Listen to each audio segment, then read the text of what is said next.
A sua carreira de jogador, né, professor? Foi muito legal também. Né? Foi bacana, foi legal. Acho que eu poderia ter ido mais longe. Mais longe? Eu acho. Eu fiz uma opção ao longo da minha carreira que não foi boa. Hoje eu entendo dessa forma. Quando eu subo para o profissional no Guarani, eu subo jogando como meia avançado, meia atacante, fazendo gols, e eu permaneço ali, quando na verdade a minha posição real e que eu volto a jogar no final da minha carreira, que era de volante, eu teria ido muito mais longe, com certeza.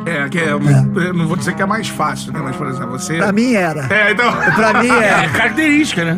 É característica, porque você tem que jogar de costas o tempo inteiro, não era fácil. E quando eu tava na base do Guarani, eu tinha o meu lado Evair, que era meia, Neto, que era meia, então eu jogava um pouco mais atrás. Com essa galera que tu conhece. Né? João Paulo, o Guarani, fábrica Gil Baiano, tá doido. O Guarani era uma fábrica de jogadores. E aí, quando eu chego no profissional, o Evair já tinha sido vendido, o Neto estava sendo negociado com o Bangu. O Neto jogou no Bangu. Jogou no Bangu, velho. Bangu do Castor. Que doideira, cara. O Neto, quando ele retorna do Bangu, ele tinha comprado um XR3, que na época era o carro conversível, e ele vai no alojamento do Guarani pegar os amigos dele do alojamento para dar uma volta em Campinas de carro conversível, porque ninguém sabia o que era isso até então. Neto, que tá nos assistindo aí na Band, meu irmão de coração, muitas vezes usava as minhas roupas, mas você tá perdoado, cara. Não, mas pô, volta com um carro conversível pô. Do bairro de Bangu. Pô. Castor, né, tinha ali uma... Financiava. Financiou, cara. Castor com o seu Cadillac, né? Pô, pelo amor de Deus, né, cara? Agora, quando eu te pergunto assim, porque já teve até essa polêmica, já que a gente começou por aí, você teve essa proximidade com o Neto, você subindo no Guarani, ele foi e tal. Craque, Neto, pra você? Craque no mais alto nível. O Neto que eu conheci na base do Guarani, craque, prateleira muito alta. O Neto que todo mundo viu jogar no profissional, baixa um pouco de prateleira. Porque quando ele era da base do Guarani, ele com 16 anos ele jogava no Sub-20, com 15 anos ele jogava no Sub-20, com 16 ele já jogava no profissional. O Neto subiu com 16 anos. E não é qualquer jogador. Só que depois que ele sobe, ele, entre aspas, e eu já falei isso pra ele, ele joga a carreira dele no lixo. Porque ele começa a sair, a beber, a engordar, e aí ele perde performance.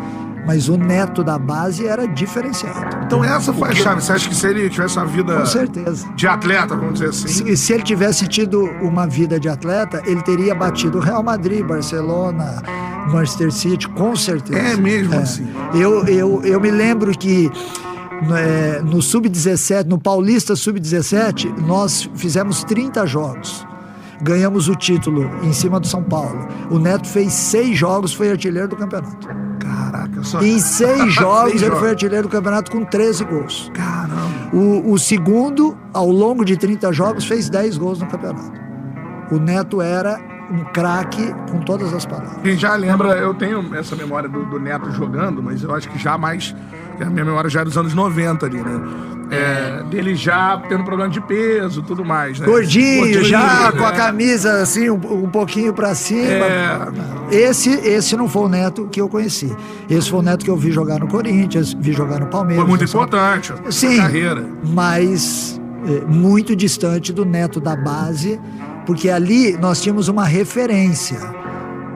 Com outros atletas. Ali na base do Guarani tinha Mauro Silva, tinha Evair, tinha João Paulo, que jogou no Bari, tinham outros atletas ali que tiveram destaque, tinha Gil Baiano e tudo mais. Então não eram jogadores que você fala, Tozinho. Que ele tava sobrando porque a turma era mais ou menos, não é? O time do São Paulo era Miller, Silas. O time da Ponte Preta, a Ponte Preta também tinha um timaço, então não é. Ele maturou cedo demais, ele era muito maduro pra nossa época. Ele com 16 anos era muito maduro. Em campo, né? E eu já vi o Neto falando isso, faz até uma meia-culpa de que, acho que época de Corinthians, ele pesava e depois ele ia pro quarto, antes de dormir ele pesava. Aí pesou, valeu, Neto, ele no quarto tinha já um esquema, os lugares, trazia lanche, trazia tudo. Aí quando ele acordava, aí fazia peso. Tá engordando dormindo. Peso. Uma pena, viu, cara? Eu sinto porque ele com certeza ele teria tido uma carreira de muito mais sucesso. Tá certo. Ele é um sucesso. Ele é um sucesso Eu sou fãzaço. porque quando eu estava com ele no Sub-17 do Guarani, ele era o único jogador que era liberado para não estudar. O Neto, ele não terminou o ginásio. Ele é um fenômeno de estar na televisão, é um comunicador nato, ele tem um jeito que atrai as pessoas, já popular, meteu o pau em mim demais, e eu perdoo porque, porra, eu tenho um carinho, eu tenho um amor por ele, porque nós moramos embaixo de uma arquibancada durante 5, 6 anos, juntos, essa turma toda. Então, os laços são muito fortes, e eu entendo que ele é um personagem e tudo mais, mas ele é um cara diferenciado. O que ele alcançou é pra poucos. É incrível mesmo. Eu sou muito fã. Sou a favor do Neto ter um programa de auditório. É verdade. Eu acho que ele vai caminhar pra isso. Ele é um cara... eu acho que do esporte ele é o mais popular, assim. Fala a linguagem do povão, né? Neto. É sensacional, cara. E ele tem um coração, porque tem muita gente... Eu vou falar, tem muita gente dessa turma. Ele não fala, mas eu vou falar porque eu sei das histórias. Tem muita gente que jogou com a gente que está em situação precária hoje, que só sobrevive porque o Neto manda dinheiro todo mês. É mesmo, velho. Porque eu já ouvi... Tem um que... pô, Neto, eu não tenho como ir pra faculdade. Ele compra uma moto e manda pro cara. O Neto é um coração maravilhoso. Eu faço questão de falar isso no ar, porque tem muita gente que critica ele, porque ele critica muita gente. E acaba abrindo esse E aí acaba, de certa forma, abrindo esse espaço. Mas ele é um cara de coração bom. Só pra relatar, eu trabalhei na Band e tem diversas histórias dessas com, por exemplo, o operador de câmera, assim, que ele chega lá e... Ele é um ser humano muito bom de coração. Eu lembro também